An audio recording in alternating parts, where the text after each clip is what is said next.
Hello everyone, this is John from Western Maine Defensive Tactics, and I haven't put out much content this summer, except for a couple of quick videos tinkering on stuff. And I want to show you what I've been working on for the last, let's say 6 or 8 weeks as a project. One of my many varied interests, besides firearms and firearms training and lifting weights and Bowie knives and Bowie knife training and martial arts and things like that, is motorcycles. And this is a Kawasaki KZ750 Twin. And I picked this up pretty cheap locally. That I drove by it on the way to work for quite a while. And I was a bit curious, but I assumed that whoever had it beside the road wanted more than I wanted to pay, because I've been interested in tinkering on motorcycles just because it's one of those things I find satisfying. I do that with a lot of things. Anyway, so I actually stopped and looked at it, and I ended up getting it for just a few $100s. And it rode, it drove, it stopped. It had some issues though, and I've been working through those issues to try to get it reliable. I don't think the bike will never be, back to perfect factory room condition. It's not a restoration. I'm just getting it back so it's a good, reliable daily driver, one I could do a little traveling on maybe. So up front, one of the biggest issues for me was this starter switch was not working. It had a cheesy brass switch from just electrical switch from Home Depot or something like that, wired up. They cut the wiring harness and wired that switch up so they could start the bike. That was the first issue, or one of the first issues. But over here, the horn did not work, so I ended up taking apart this clamshell and taking a look at things, cleaning all the connections, cleaning up all the ends with a wire brush and dielectric grease, putting dielectric grease on it. I ended up resoldering wires back onto the horn switch, and the horn worked. Working my way back over here, I had to take this one completely apart. There were a couple of, it looked like somebody had laid this down in a puddle or in the mud, because this was completely packed with dirt. So what happened was these two screws were stripped. So what my forensic evaluation was that somebody laid this down in a puddle or in the mud, tried to open this up to clean it out, and they ended up stripping both screws. I ended up getting a Dremel tool and putting a slit in there, and I'm eventually working the screws out and replacing them. Inside was packed with dirt, so I cleaned everything out, sanded all the connections, had to do a little soldering, put some dielectric grease on all the moving parts in there, and then I had to replace the wires that went, the former wires that went from the switch down to the harness. I replaced those with new wire by soldering on an extension. And lo and behold, the damn thing works now. So up front, everything is pretty good to go. I also had to replace the sight glass here because that was all cracked on the master cylinder. It was actually 18 millimeter, and those are available on, I can't remember if I got it on eBay or Amazon, one of the two. But anyway, that's fixed. Up front, I also replaced the front brake pads. I've had all this apart, cleaned it all up. The rotor's in spec. It's I can't remember what it was. It's 8 millimeter, 7 millimeter, 8 millimeter, something like that. The rotor's good to go. I need tires, but those are on order. Headlight works. I believe both of the gauges work. Working my way back. The tank had some issues. I had to pull the tank off, take all the rubber off it because it was rusty on the inside, and I took a bunch of this stuff. The works from the dollar store. I bought, I think, 15 or 20 bottles of it. I mean, it's only $1. Basically, it's a light acid. You put that inside, and you let that sit for, I think I let it sit for 2 days, maybe 3. And it basically ate all the rust off it, and then rinsed the tank out with a strong baking soda solution. I think I used about 3 pounds of baking soda in, and rinsed it out with about a pound at a time. I rinsed it out 3 times. Once I had that all cleaned out, I put about half a bottle of Marvel Mystery Oil in there and sloshed it around in good shape to give it a coating. So there might be just a little bit of rust in there now, but there's a lot less than it used to be. I also cleaned the petcock out, and I had to get a gasket for that. The right gasket for that was about $7. Along those lines, There's two rubber bosses up here in the tank, and then a rubber piece that lines the hole in the frame where the tongue for the tank goes down through. That made the tank a lot more solid, because the tank you could just lift it off with your hands. But along with that gasket, and there's 5 rubber pieces on the seat, and various other rubber components like on the foot pegs on either side. I replaced a lot of the old rotted rubber that was on this, and that made it a lot nicer, because these foot pegs would just rattle around, next to the frame without that. What else have I done? Cleaned out the airbox. The airbox I probably spent 4 hours messing with one afternoon early on, because I figured you could just take the air system off and clean it out, because there was some crud and some junk in there, and that, in my experience, tells me that that's not a good, you want a nice clean airbox and a nice clean air filter. Had to buy a new air filter for it, because the other one was pretty dirty.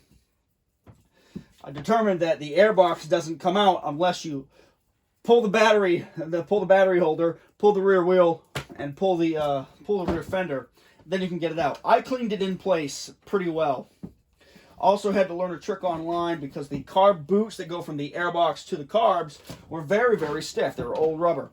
And if you look online, you can find these, like new old stock, but they're $75, $80, or even $100 each, and you need 2 of them.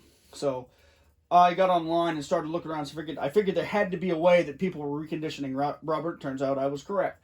Wintergreen oil and isopropyl alcohol. I mixed them together, 1 to 3, and soaked the boots for a week, and they became nice and pliable. I was pretty pleased with that, because it saved me some money. The wintergreen oil wasn't cheap, but you know what? It's a good trick to know. And I still have almost a full bottle of it in case I run into other projects. So got the air system worked out. Back here was a snarl of cut wires when I first got the bike. Nothing from here back worked as far as electronics, so I had to figure all that out. And online was a good resource. I eventually found a good little diagram for Kawasaki's and what color wire did what. And using that, I was able to figure out all my lights and get my brake lights, both front and rear, working, and the directional signals and all that kind of stuff. Also had to clean out the switch over here for the brake, and the switch on the rear brake as well. I really like these older bikes, because the electronics is pretty simple, the mechanisms are pretty simple, and if you look at them, their things today are generally like solid state. They don't come apart and aren't as easy to, or if you take it apart, you basically destroy it in the process.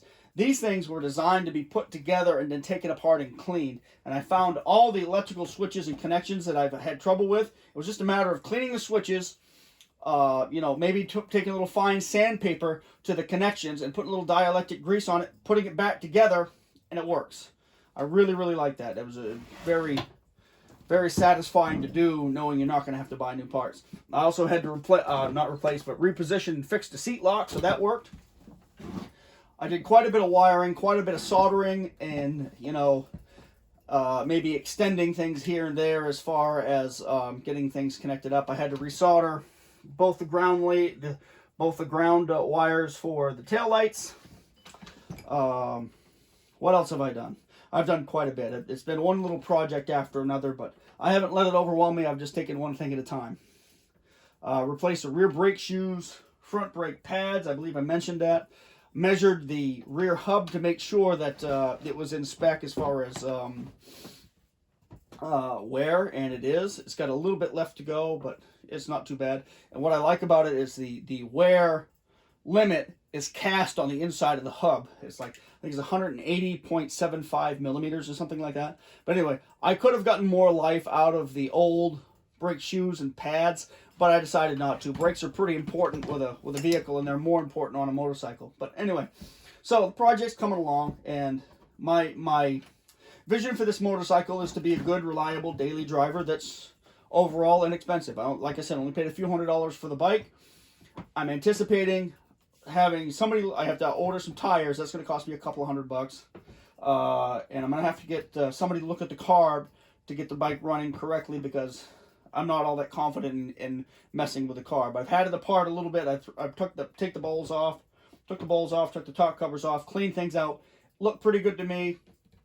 But as far as the jetting and things like that, I'm not going to mess with it right now. I'm going to let somebody that knows more about it educate me on that. Fix that up, and hopefully she'll be race ready. The motor has, like, I think about 34 on it. Nope, 38,000 miles on it. But from my research and what people have told me that have been in the business a while, these old parallel twins were a pretty bulletproof little engine. They run pretty hard and last a long time. You can really beat them up. I thought I had a line on another bike for a parts bike that had a little less mileage on the engine, but the outside of the bike was a little bit rougher, but it turned out to be a different bike. But if I can find another parts bike for this, I'll definitely pick one up. Again, it might not be ideal for everything, but I think as a general purpose bike, it's going to be pretty neat. It's, to me, more exciting. It's more fun for me to have an old bike that's a little bit more beat up. Yeah, it's got some rust on it, but like I said, I've pulled the pipes off here and the engine bar, and I spent probably 2 nights cleaning them up with steel wool and oil.